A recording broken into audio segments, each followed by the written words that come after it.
तो आज हम पढ़ेंगे वर्ण विचार। वर्णों के बारे में विचार करते हैं। वर्ण क्या होते हैं, अगर नहीं पता तो चलो पढ़ते हैं। बोलते समय, देखिए, बोलते समय हम जिन ध्वनियों का उच्चारण करते हैं वही ध्वनियाँ वर्ण या अक्षर कहलाती हैं। बोलते समय हम जिन ध्वनियों का उच्चारण करते हैं, भाई जब हम बोलते हैं कुछ ना कुछ तो उच्चारित करते हैं ना, वही ध्वनियाँ वर्ण या अक्षर कहलाती हैं। आगे लिखा है कि वर्ण भाषा की सबसे छोटी इकाई होती है।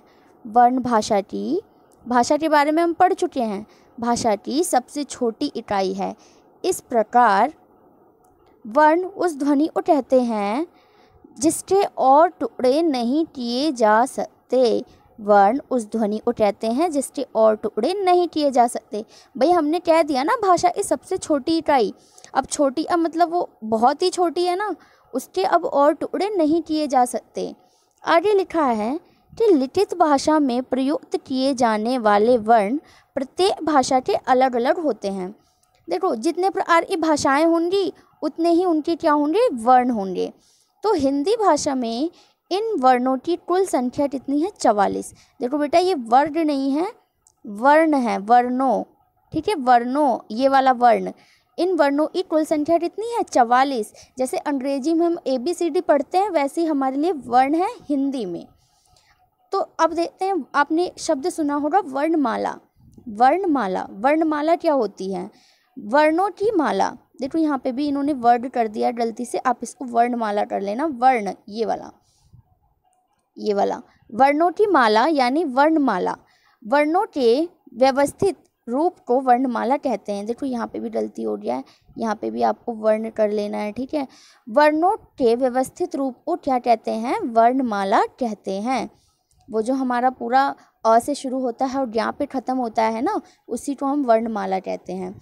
और हिंदी वर्णमाला में 11 स्वर और 33 व्यंजन हैं, ठीक है। टोटल कितने हो गए, 44। हमने अभी कहा था ना 44 हो। आगे पढ़ते हैं वर्णों के भेद के बारे में। तो यहाँ क्या लिखा है कि वर्ण के 2 भेद होते हैं। अरे हमें पहले ही पता चल गया, यही तो वो 2 भेद हैं, स्वर, 11 स्वर और 33 व्यंजन। तो चलो आगे देखते हैं इसके भेद। तो वर्ण का जो पहला भेद है स्वर वर्ण, मैंने कहा था ना आपको, क्या है, स्वर वर्ण, ये पहला भेद है, ठीक है, वर्ण। तो जिस वर्ण के उच्चारण में किसी अन्य वर्ण की सहायता ना लेनी पड़े उसे क्या कहते हैं, स्वर वर्ण। ये परिभाषा है स्वर वर्ण की, कि जिस वर्ण के उच्चारण में किसी वर्ण यानी किसी अन्य वर्ण की सहायता ना लेनी पड़े वो क्या कहलाते हैं, स्वर वर्ण, ठीक है। ये वही वाले हैं जो हमारी वर्णमाला में अ से बड़ा अन खाली तक आता है ना, अ आ इ ई उ ऊ, ये सारे क्या होते हैं, स्वर वर्ण, ठीक है। इसमें ये भी दिया हुआ है कि स्वर वर्ण के भी 3 भेद होते हैं। स्वर वर्ण तो एक भेद हो गया वर्ण का, इसके अंदर 3 भेद होते हैं, ह्रस्व स्वर, दीर्घ स्वर और प्लुत स्वर। ये हमें ज़रूर पता होने चाहिए कि ह्रस्व स्वर क्या होते हैं, दीर्घ स्वर और प्लुत स्वर क्या होते हैं। तो यहाँ पे आगे लिखा हुआ है ह्रस्व स्वर के बारे में। इनके उच्चारण में सबसे कम समय लगता है। सबसे कम यानी जो हम फटाक से बोल दें। हमें ये तो पहली बात पता है कि इन्हें अन्य वर्णों की ज़रूरत नहीं है, ये अपने आप में स्वतंत्र हैं और सिंगल हैं। और ह्रस्व स्वर कौन से होते हैं, जिन्हें बोलने में बिल्कुल भी टाइम ना लगे, फटाक से बोल दें। ये 4 हैं। ये जो बोलते हैं ना हम, छोटा अ, छोटी ई, छोटा ऊ, ऋषि, इसे ज़रा ऐसे बोल के देखो, अ इ ओ रि, तो इसे बोलने में बिल्कुल समय नहीं लगता। अगर हम आ बोलते हैं बड़े आ से आम वाला, तो वो थोड़ा सा टाइम लेता है, लेकिन अ इ ओ रि ये बिल्कुल समय नहीं लेता, ये बहुत ही कम समय लेता है। दूसरा है दीर्घ स्वर। तो ये इसका क्या है, उल्टा है। देखो, इनके उच्चारण में ह्रस्व स्वरों के उच्चारण से दुगना समय लगता है। मतलब ह्रस्व स्वर में जो टाइम लगा उसका डबल टाइम इसमें लगेगा। ये 7 होते हैं। कितने हैं, 7। कौन कौन से, आ, ई, उ, ए, ओ, औ। इसमें टाइम वैसे तो देखो सभी स्वर में टाइम कम लगेगा, लेकिन ह्रस्व स्वर में बिल्कुल कम समय लगेगा, दीर्घ स्वर में उससे ज़्यादा टाइम लगेगा। तीसरा है प्लुत स्वर। इनके उच्चारण में ह्रस्व और दीर्घ स्वर के उच्चारण से तिगुना समय लगता है। अब ये लो, ये इनसे भी आगे निकल गया, ठीक है। जो प्लुत स्वर है ये क्या कह रहा है कि ये इसमें दीर्घ स्वर और ह्रस्व स्वर से भी ज़्यादा टाइम लगता है। ऐसा ही लिखा हुआ है यहाँ पे, 3 गुना समय यानी उनसे ज़्यादा। जैसे कि ओम, ये क्या है, प्लुत स्वर का ही एक उदाहरण है। आगे लिखा है अनुस्वार और अनुनासिक और अयोगवाह। चलो इन्हें भी पढ़ लेते हैं। अनुस्वार क्या होता है, वो हम कहते हैं ना अंड से अंगूर, तो जो अंड की बिंदु होती है, वर्ण भी स्वरों के बाद ही आते हैं, तो ये भी इसमें ही है। इसका उच्चारण ना से किया जाता है। इसका उच्चारण जिस वर्ण के बाद होता है उसी वर्ण के सिर पर क्या लगा देते हैं हम लोग, अंड की बिंदी, और बिंदी के रूप में इसे लगाया जाता है, जैसे कि रंग, जंगल, संग, तिरंगा आदि। समझ आ गया अनुस्वार क्या हुआ। आगे लिखा है अनुनासिक। इसका उच्चारण नाक और गले दोनों से होता है। अनुस्वार तो नाक से हो रहा था, अंग है ना, रंग, जंगल, संग। अब अनुनासिक क्या है, इसका उच्चारण नाक और गले दोनों से होता है, जैसे कि चांद। देखो अंड की बिंदी भी लगाई यानी हमने नाक से भी बोला, और ऊपर से लेकिन हमने सुना चंद्र बिंदु भी लगा दिए, तो गले का भी प्रयोग है, जैसे चांद, आंगन आदि। इनका चिन्ह क्या होता है, ऐसे चंद्र बिंदु ऐसे होता है, ठीक है। अगला है अयोगवाह। हिंदी व्याकरण में अनुस्वार, अंग और अह को ही अयोगवाह के रूप में जाना जाता है। व्यंजन वर्ण के 3 भेद होते हैं। अब देखो हमारा स्वर यहाँ तक खत्म हो गया, यहाँ पे स्वर खत्म हो गया। अब जो है वर्ण का दूसरा प्रकार ये है व्यंजन, और व्यंजन के भी 3 भेद होते हैं, वो आगे पढ़ते हैं। पहले ये पढ़ते हैं कि व्यंजन क्या होता है। वैसे तो मैंने बता दिया कि व्यंजन जो है क से ज्ञ तक वाले आते हैं और अ से बड़ा अन खाली तक के आते हैं स्वर। तो स्वरों की बात यहाँ पे खत्म होती है अयोगवाह पे, और व्यंजन यहाँ से शुरू होते हैं। जिन वर्णों का उच्चारण स्वरों की सहायता से किया जाता है वे क्या कहलाते हैं, व्यंजन। वे व्यंजन कहलाते हैं। यानी कहीं ना कहीं इनमें क्या होता है कि स्वर छुपे हुए होते हैं। जैसे कि मैं बोलती हूँ क, तो उसमें अपने आप छोटा अ छुपा हुआ है, क जमा छोटा अ बनता है क, तो वो किसी की सहायता से बन रहा है ना, तो यही लिखा हुआ है यहाँ पे। जैसे कि अब इसको ऐसे डिवाइड किया होता है, आपने वर्णमाला देखा होगा, उसमें ये पढ़ा होगा क, ख, ग, घ, तो इनको ना फैमिली में डिवाइड कर दिया। जैसे क वर्ग, ये वर्ण नहीं है, ये वर्ग है, ये वर्गीय है, ये सही है। तो क वर्ग में ये सारे आ जाएंगे, क, ख, ग, घ, ड़। और च वर्ग, इसमें च, छ, ज, ज, इ आ जाएगा। और ट वर्ग में क्या आ जाएंगे, ट, ठ, ड, ढ, न, प्लस ये ड़ और ये ढ भी आ जाएगा। त वर्ग में त, थ, द, ध, न, ठीक है। प वर्ग में प, फ, ब, भ, म, और अंतःस्थ में य, र, ल, व, ठीक है। और आगे लिखा है ऊष्म, जिसे बोलते हुए हमारे मुंह से ऊष्मा निकलती हो। शलगम वाला श, षट्कोण, सपेरे वाला स और ह। अब आगे चलते हैं। व्यंजन, हमने कहा व्यंजन के 3 प्रकार होते हैं, मैंने ऊपर ही बता दिया। अब ये कौन से प्रकार हैं और इसको क्या कहते हैं, ये किस आधार पे हैं, वो पढ़ते हैं। पहला है स्पर्श व्यंजन, दूसरा अंतस्थ व्यंजन और ऊष्मेय व्यंजन। स्पर्श व्यंजन कितने होते हैं, 25, अंतस्थ व्यंजन 4 और ऊष्म व्यंजन 4, ठीक है। आगे पढ़ते हैं, स्पर्श व्यंजन के बारे में पढ़ेंगे, ठीक है। सबसे पहले तो स्पर्श व्यंजन क्या होते हैं, स्पर्श यानी छूना, सबको मालूम है, स्पर्श यानी छूना, किसी को टच करना।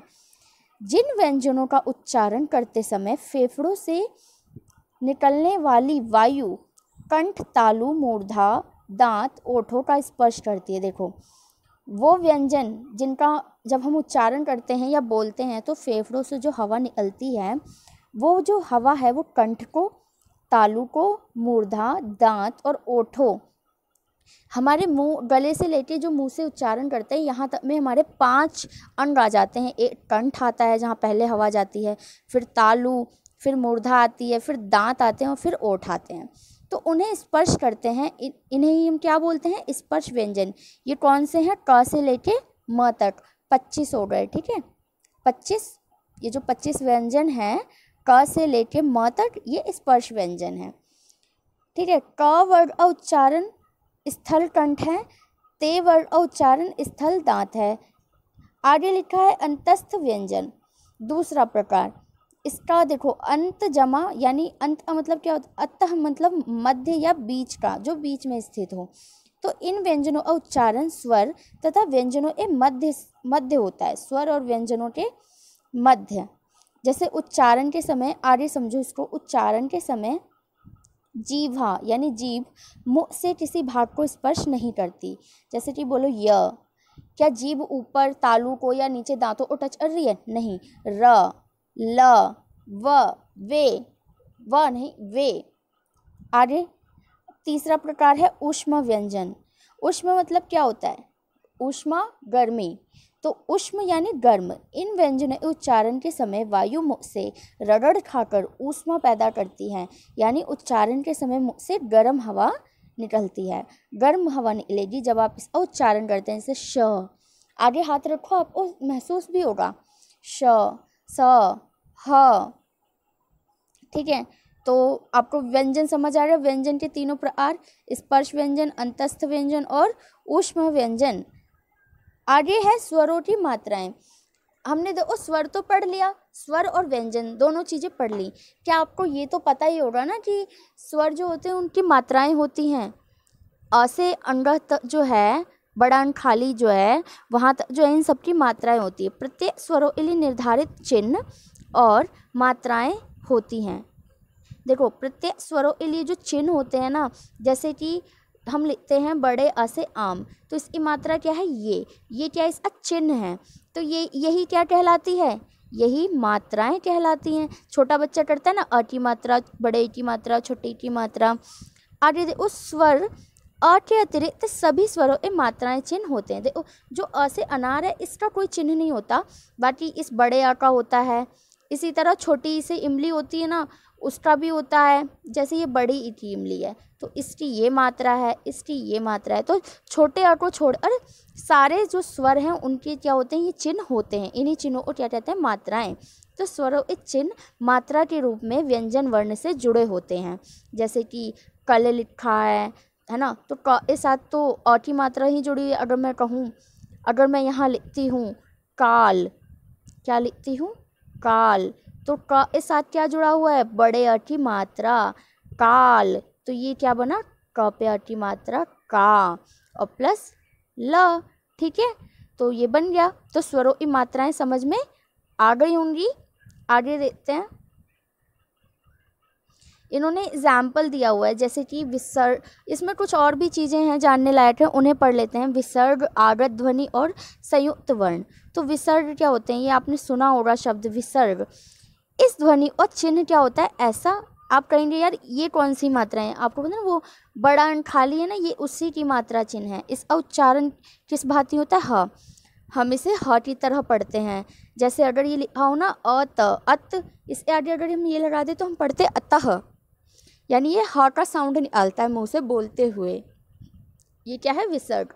विसर्ग का प्रयोग तत्सम शब्दों यानी संस्कृत के शब्दों, तत्सम शब्द क्या होते हैं? संस्कृत से जो हमारी हिंदी भाषा में आए हैं, इनमें ज़्यादातर प्रयोग होता है, जैसे कि अतः, प्रातः, अंततः आदि। ठीक है, आगे लिखा है आगत ध्वनि।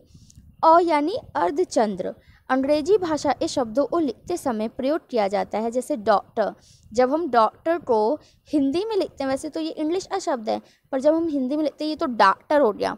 लेकिन अगर हम यही चंद्र बिंदु में बिंदु ना लगाएं तो ये क्या बन जाएगा? डॉक्टर। ऐसे कॉफ़ी, टॉफ़ी, बॉल, तो ये अंग्रेजी के शब्दों में लगा हुआ होता है। ठीक है, अगला हमारा क्या है? संयुक्त वर्ण। वर्णों का मेल वर्ण संयोग कहलाता है। ठीक है, इन वर्षों के अलावा, सॉरी देखो वर्ष नहीं वर्ण आएगा, ये वर्ण में थोड़ी सी दिक्कत है लिखने में, यहाँ पे वर्ण आएगा। ठीक है, इन वर्णों के अलावा हिंदी भाषा में कुछ संयुक्त वर्णों का भी प्रयोग किया जाता है। यहाँ पे भी ठीक कर लेना। जैसे कि ये वर्ण है क्षत्रिय, छ से क्षत्रिय पढ़ा होगा, त्र से त्रिशूल, ज्ञा से ज्ञानी। ये जो शब्द है ना तुम्हारे, ये क्या है? संयुक्त वर्ण है ये चारों। जैसे कि ये जो छ से क्षत्रिय, ये किससे मिला बना हुआ है, किससे मिलके बना है, आधा क प्लस श से शलरम, इससे मिलके बना है हमारा ये छ से क्षत्रिय। इसी तरह जो हमारा त्र से त्रिशूल है बेटा, जो त्र से त्रिशूल है ये भी आधा त और र से मिलके बना है, इसलिए ये बन गया त्र। तो ये क्या है हमारा संयुक्त वर्ण, ये चारों हमारे संयुक्त वर्ण हैं। ऐसे ये श्र किससे मिलके बना है, शलरम प्लस र, आधा ज प्लस ड्य मिल, ठीक है, ड्य बना है इससे मिलके, ठीक है।